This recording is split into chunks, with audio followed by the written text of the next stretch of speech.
ኮንቨርተር ማለት ምንድነው? የአውቶማቲክ ትራንስሚሽን ክለች ማለት አይደል? የአውቶማቲክ ትራንስሚሽን ክለች ወይም ምን ይባላል በቃላኛ? ፍሪሾ ማለት ነው። ስለዚህ አውቶማቲክ ትራንስሚሽን ፍሪሾ ምንድን ነው የሚባለው? ክለች ይባላል። ይሄ ክለች እንዴት ነው ቤላውስ ውስጥ የሚገጠመው? እንደዚህ አይደል? ይሄ በሞተሩ በኩል ይሄ በትራንስሚሽኑ በኩል በትራንስሚሽኑ በኩል ያለው ምንድን ነው? ፓምፕ። በዚህ በሞተራችን በኩል ያለው ማን ነው? ተርባይን።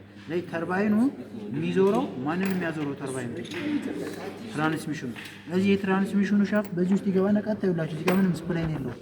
ቀጥታ ይገባና ውስጥ ላይ ነው ስፕላይን ያለች እና እዚህ ጋር ሳይሆን አይ ውስጥ ላይ ነው ስፕላይን ያለች ውስጥ ላይ። ስለዚህ እሷን ነው የሚያዞራት ማለት ውስጥ ላይ ያለችው አለው ማናት?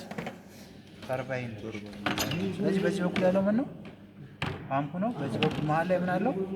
ስቴተር አለው። ስቴተሯ ምን ነው? ከፓምፑ የመጣውን ማባዛት ነው ጥቅሙ። ከዛ ከተባዛ በኋላ ወደ ማን ይሄዳል?